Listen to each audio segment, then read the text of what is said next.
Yes, as we continue to update our people on the state of implementation of the NINA's constitutional force majeure, we arrive now to the point where the various plans of the enemy that's upon us that we had exposed, by previous broadcasts. You recall we talked about plans A, B, and C of the enemy: conquest, martial powers, and electoral victory by all means.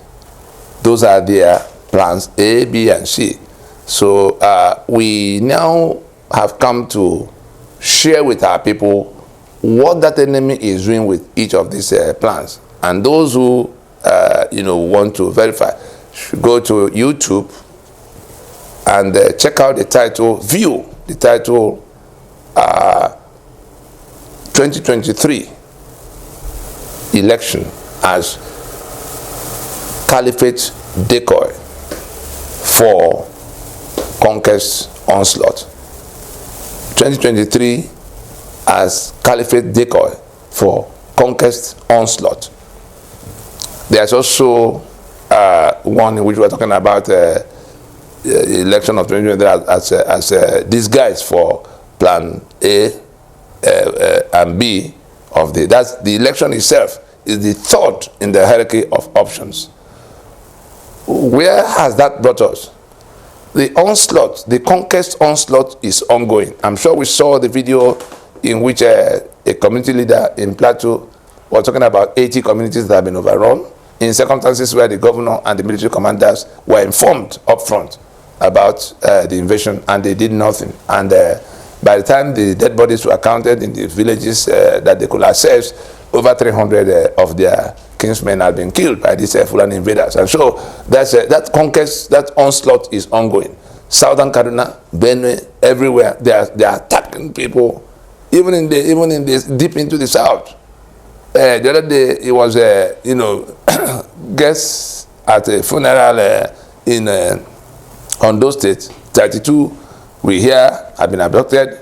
There are some that they took into the forest, into their farmlands, in Zamfara, somewhere in Zamfara or Niger. So all kinds, the conquest, the plan A, to conquer the rest of Nigeria and hold on to that conquest as the basis of ownership and control, away from the constitution that we have defeated. Then the plan B is where they are by themselves, the enemy is by itself, compromising the security of the country on such a scale that could become basis of suspending the journey to the election and assuming martial powers. We want the election shut down. We want constitution dismantled. They want the election shut down for their own purpose.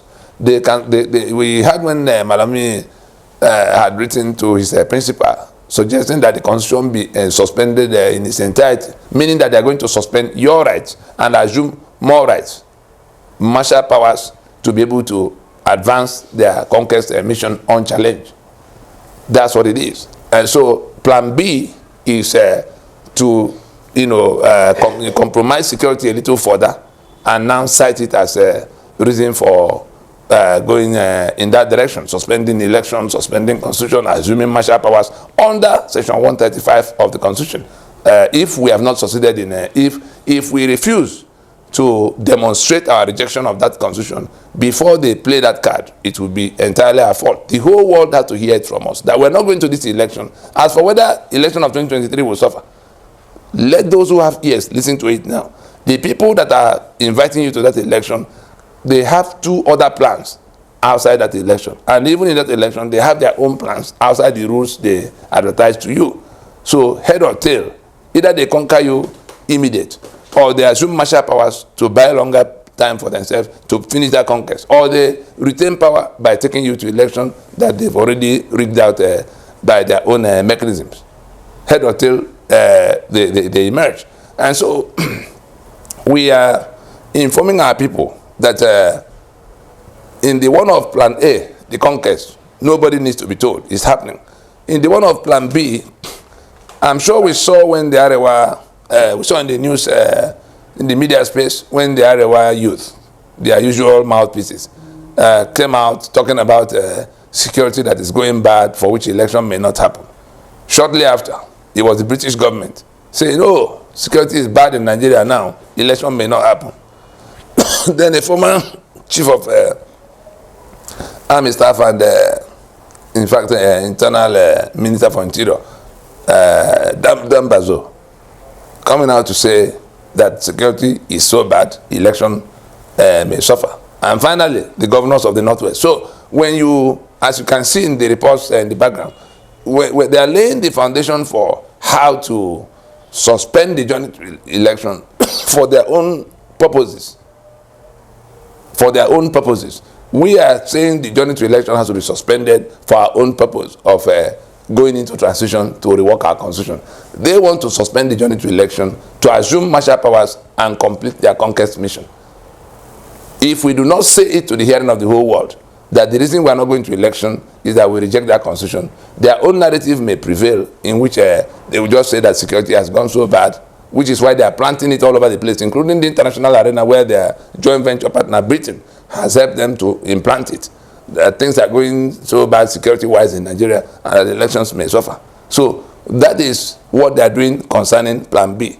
We should then be asking ourselves, what is our own response to that Plan B? Our own response should be that we have to say it loud and clear. And there was a broadcast Ninas had to issue to invite us to that action that we can take to overtake that their plan. Well, the Plan A has already suffered because we exposed not only the onslaught, we also exposed the complicity of our commander-in-chief.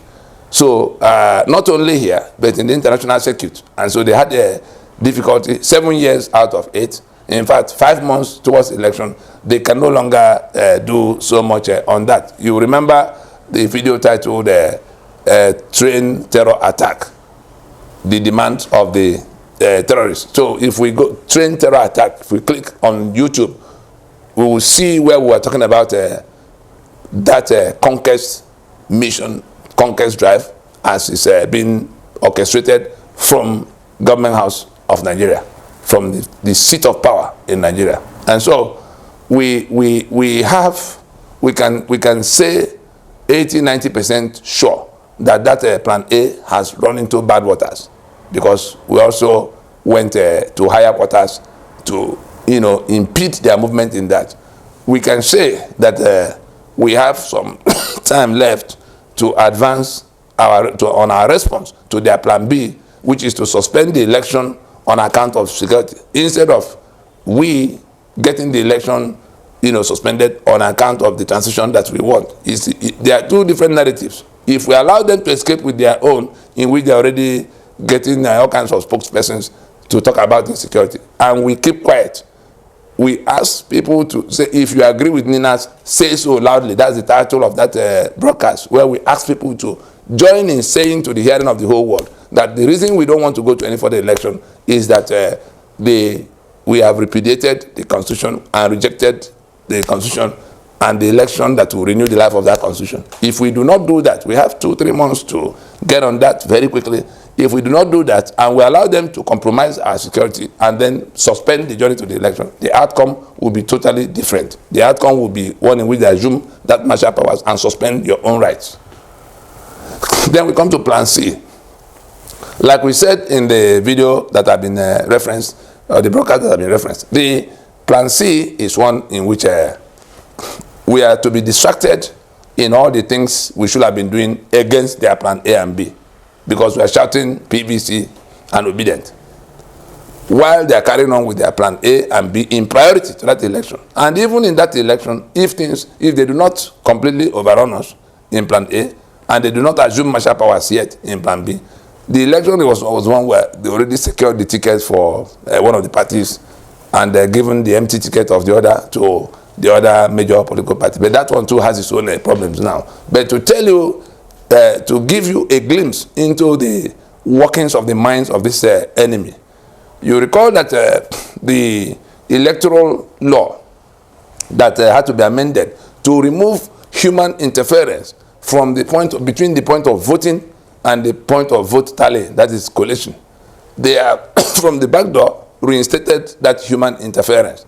We saw Festus Okoye running his mouth the other day about how that is so, that is not so. They are only deceiving those they can deceive. They can't deceive those who know that that law is still in place. On the day of election, INEC will still have that power, except an amendment that removes that possibility of manual collation. With that manual collation that has been restated, with the removal of the ICT director of INEC and sending him to the doldrums of Enugu as administrative secretary of INEC in that state, the BVA that was introduced, in fact, it was because of that BVA that the amendment became necessary to bring the law up to date in that removal of human interference in the collation, But all of these are red flags, signals that the people inviting you to election have other plans. If they can overrun you and they can suspend the journey on their own terms for their own purpose, on the day of reckoning in the voting, they already have in place what they will need to defeat you, because whatever you vote, that manual collation is going. We have seen it since 1999. It is in that manual collation that they begin to allot what they want to allot to each of the candidates. I think that we have to be vigilant in knowing that the journey to election is just to distract us from what they are doing to overrun us. The journey to election, all the goalposts have been shifted, and it will not be. It will be our own folly, it will be our own foolishness to continue in that march to that election when we can insist on a transition to sort out the main issues of the union disputes that have been declared, and thereby averting what could happen if they play their plan B out, in which they suspend our own rights. I think we need to chew over these things, review those broadcasts that are referenced.